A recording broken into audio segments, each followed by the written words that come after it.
It's January 30th, 2025. Two young men in their early 20s are driving on Vincent Dickinson Road in Cottonlands. They often make this trip every few weeks. But today something is different. A vehicle seemed to be trailing their every move. They start to discuss their next move and everything is concluded within seconds. The one on the passenger side picks up his firearm and let loose at the following vehicle. And with this single act of desperation, the fate of both men are sealed on the spot with one of the most fierce gun exchanges along Vincent Dickinson Road. But how did these two got to be hunted by one of the most elite police task force in South Africa? You see, the young man who fired the first shots at the following vehicle was none other than Mnqobi. This young man was known to be a street demon, ruthless to the core and a leader of a gang terrorizing communities in Inanda. Mnqobi might have ended up this way going tall to tall with an elite task force.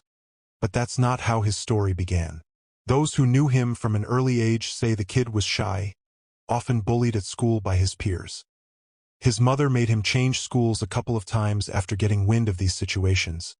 But beyond that seemingly soft adolescent kid, something dark was brewing. You see, most townships in South Africa are dominated by street gangs running territories in these communities. These gangs often portray a flashy lifestyle and they target young adolescents and recruit into this dangerous world. Mnqobi is no exception in this vicious cycle. The seemingly quiet young man gets recruited into a gang in Inanda called Amabuzu Gang, and right from the beginning, the leaders notice something different on Mnqobi. He is quiet but cold as ice in operations. He does not second-guess any move, no matter how ruthless it gets. This leads to him being reviewed by his peers, mostly the younger generation in the gang who start to see him as a leader. The new generation were already at odds with the older guys due to how these new YNs move. They thought the older generation were holding them back, and they were about to take lawlessness to a whole new level in Inanda. The YNs decide to create their own splinter group known as the West Gang or West Boys, based in Bester in Inanda and active in KwaZulu and other areas.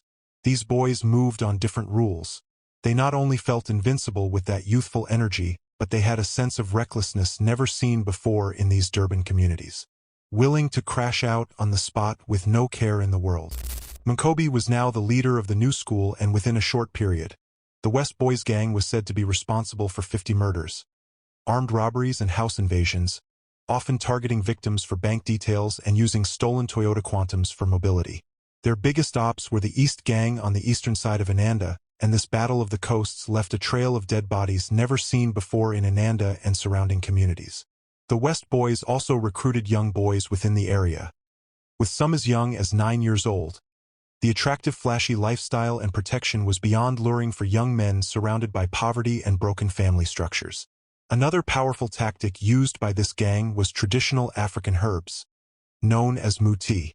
You see, whenever a new recruit got into the gang, he would be taken to the Sangoma to be cleansed with African traditional herbs to make them invincible even to the bullet. This led to these boys moving like nothing could touch them under the sun. That added religious aspect made this more than a gang and almost a cult, with Mnqobi the undisputed dawn of it all. But with all this lawlessness, the gang was bound to meet some form of resistance.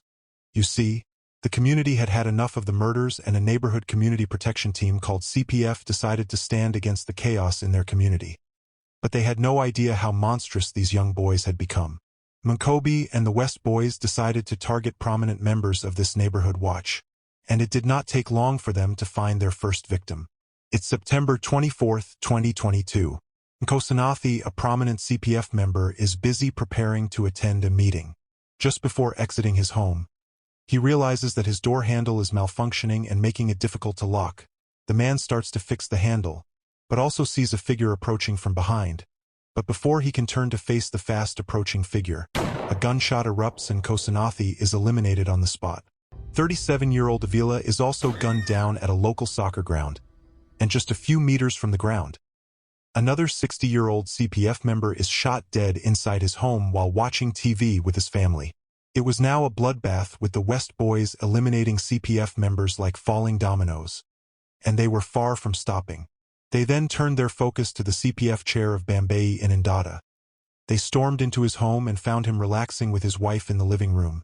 The man begged for his life, but the gang decided to unload the firearm right in front of his wife.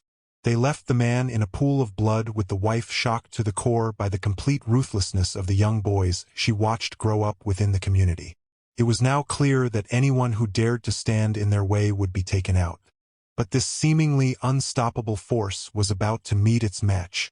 The killing of the community police had attracted the provincial cops, and the case was led by one of the most feared cop in South Africa. And it does not take long for the special forces to start the cleanup. It's now October 30th, 2023. The special forces receive intelligence on one of the hideouts of the West Gang. They storm the property and find 5 at the house. The gang decides to shoot at the police, injuring 1 cop in the fierce exchange. They are overwhelmed by the cops, and when the dust finally settles, all 5 are dead, but Mnqobi is nowhere to be found. The police manage to recover 4 firearms, 31 rounds of live ammunition, and drugs worth 90,000 rand. The unstoppable force had finally met its unmovable object, but these boys had vowed to take it literally to the depths of hell. Just days after the shootout at the hideout, the police receive another tip-off on the whereabouts of other West Gang members. 3 boys had visited the Sangoma, who was said to be granting them African herbs and powers of invincibility. When the police approach the home, the gang starts to shoot at the special forces, leading to the death of some of the 3, including the Sangoma. In all these operations by the police, they seemed to always miss the one they really wanted, the one who was directing all this chaos. The police spent almost a year successfully taking out different functions of the gang. But they knew they had to take out Mnqobi if they wanted to put an end to this madness. But everything was about to come to an epic end in the most dramatic way possible. You see, Mnqobi and his gang operated in a certain way known around the communities in Inanda. They mostly demanded protection money from businesses around the area and neighboring communities. They also received their monthly supply of guns and drugs to sell from bigger kingpins around Durban. This meant that on certain days, they would drive around completing orders and collecting resources and money. The special forces got hold of this information, and they decided to set their trap on January 30th, 2025. Mnqobi started the day as usual. He was to go on his collecting errand with his second in command. They first entered the first car and hurried to the first location in Mlanga. They collected ammunition and drugs, but before leaving the area, the 2 noticed a vehicle which seemed to be following them. They then decided to change vehicles, but the cops had already planned for this. They had been following the crew with more than 1 vehicle, and they had vowed not to lose Mnqobi again. He was either going to jail or meeting his maker. The 2 continued to drive until they got along Vincent Dickinson Road in Cottonlands. They both noticed the following car, and a decision is made instantly. Mnqobi, sitting on the passenger side, reaches for his weapon and fires at the following vehicle. And with this single desperate move, the young gang lord seals his fate and his second in command.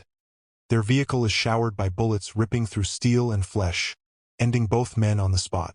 The leader of the West Gang had finally met his end, but the violence was far from stopping.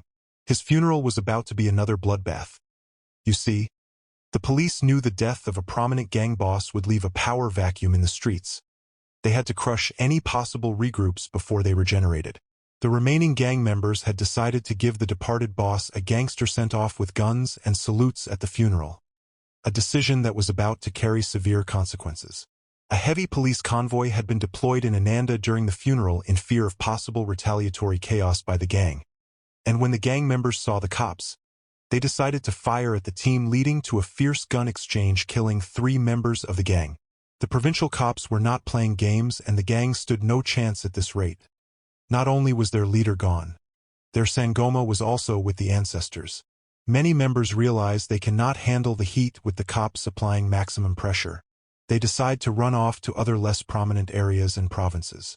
The story of the young boys who terrorized the community of Inanda ended in the most ruthless way possible.